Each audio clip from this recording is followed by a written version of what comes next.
You know, I wasn't even planning on talking about this movie, mainly because I had already seen this, and I didn't want to.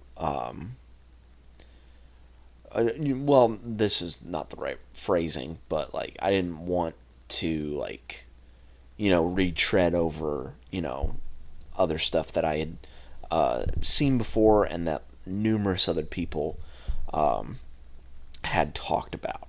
However, this movie is celebrating an anniversary this year.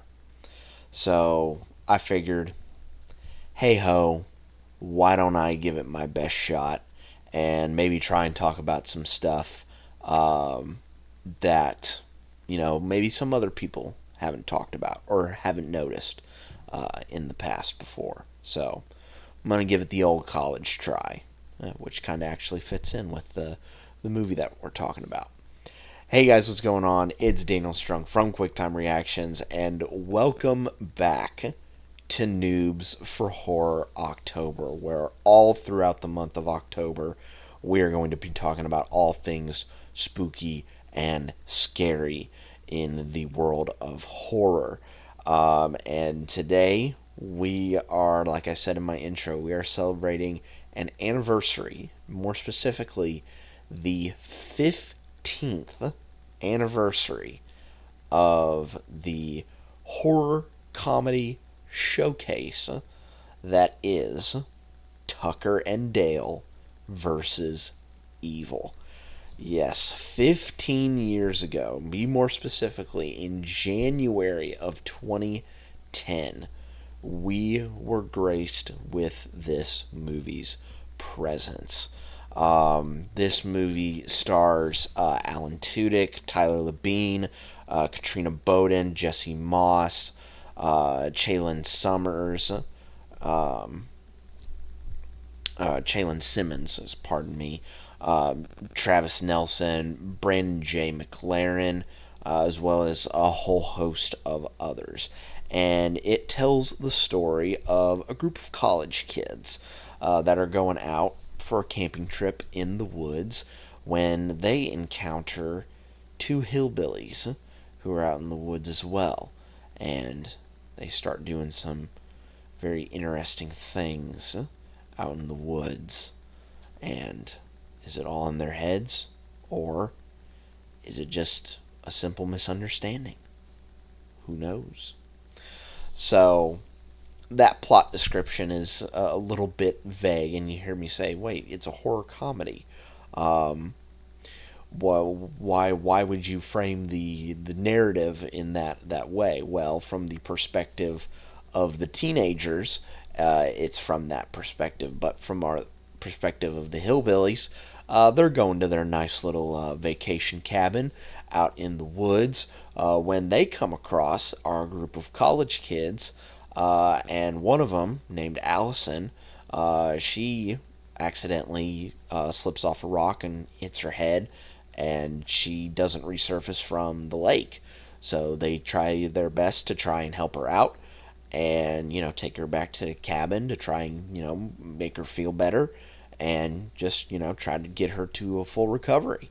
That's their perspective, but from the college kids' perspective, it looks like they kidnapped Allison, and now they have to go and rescue her. This, I think, was such an amazing idea from a horror movie.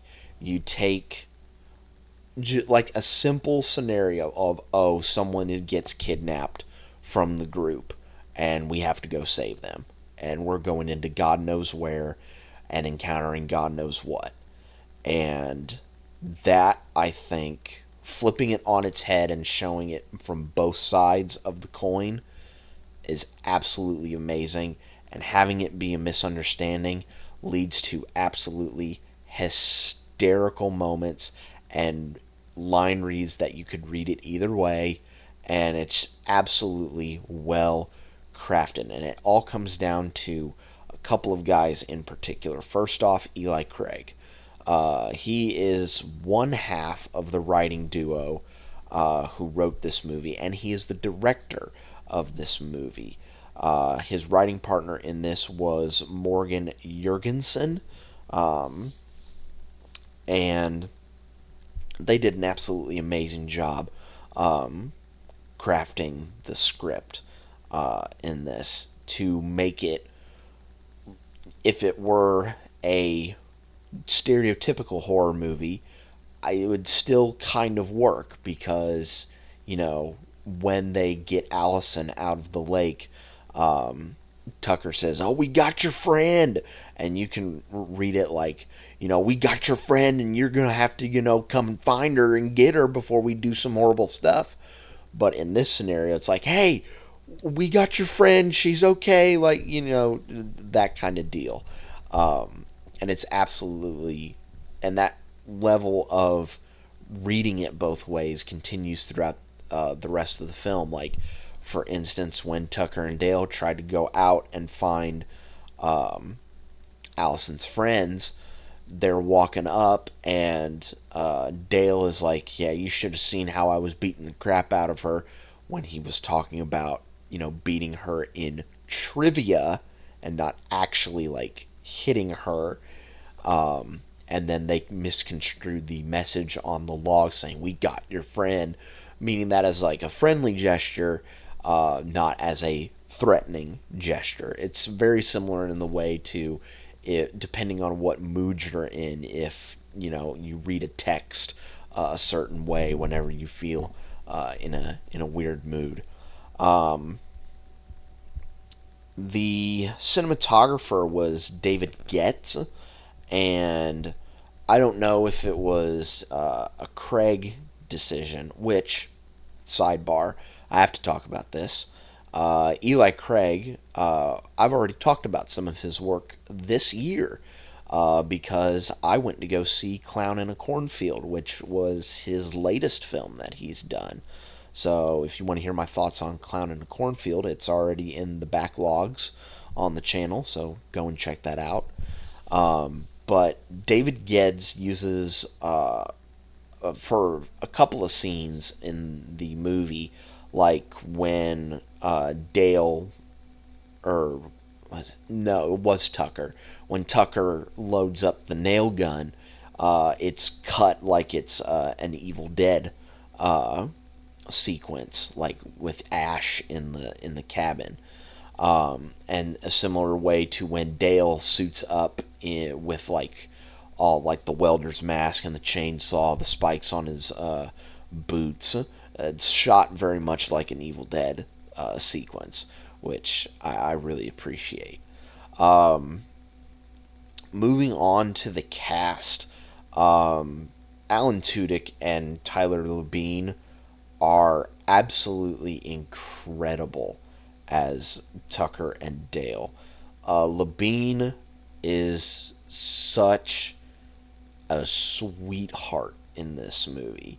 He is the right level of, I don't want to say aloof, but like, his portrayal of a, I don't, yeah, like as a lovable, humble redneck, is absolutely amazing. And you pair that up with Alan Tudyk, who is, he's awesome in this. Like, my favorite scene is when he comes in after he saws into the bee's nest, and he sits on the cooler. He's cracked open a beer, and he's like, "We came out here to work," and he's pouring the beer all over his face to like cool off his face, and he's like, "We came here to work, not sit around and play stupid board games," and just like he's spitting beer everywhere. It's like, oh, it's so funny.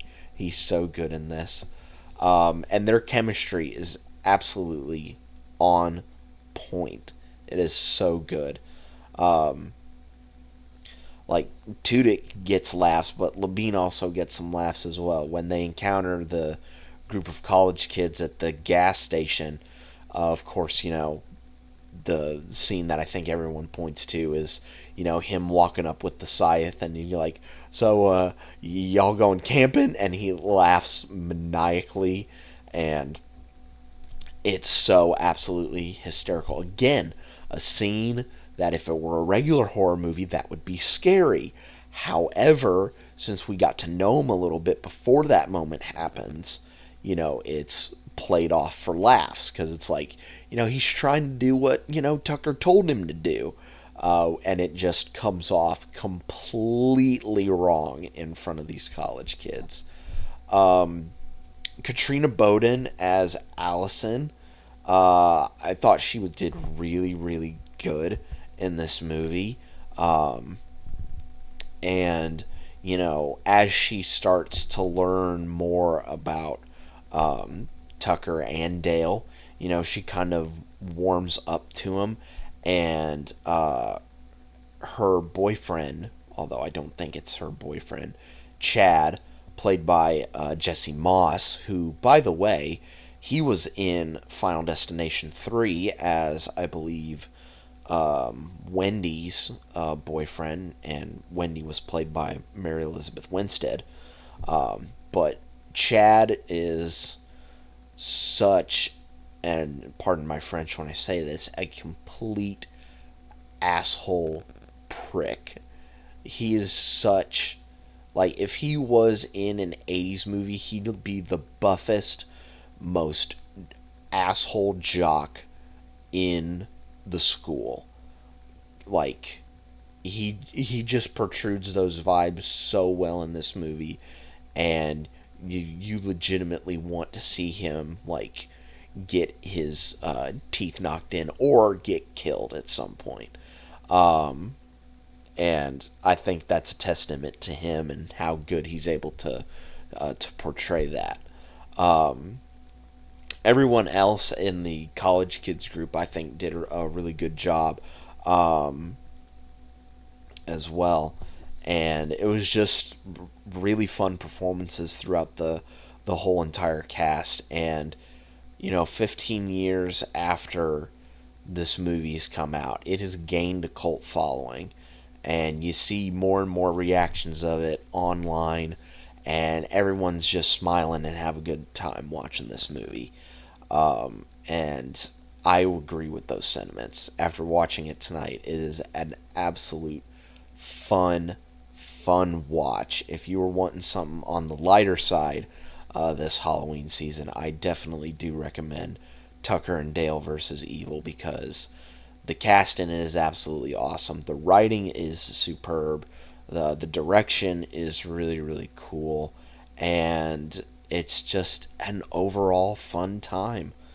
And so I would definitely recommend putting it on this Halloween season if you have not seen it at all yet. But yeah, that is pretty much it for my review of Tucker and Dale versus Evil. Let me know down in the comments below, what are some of your favorite moments from this movie. But yeah, that is pretty much it from me, guys. Be safe out there, and remember, if you see a wood chipper in the vicinity of where you are, my suggestion is you get as far away from that as possible, because whether you're in front of it or behind it, you don't know what's going to happen. Someone could shove you in to the wood chipper, or you could get shot with something and it lands on you and kills you that way. So my suggestion, just get as far away from wood chippers as you possibly can. Just some safety tips from, good old Daniel. And I will catch you guys next time.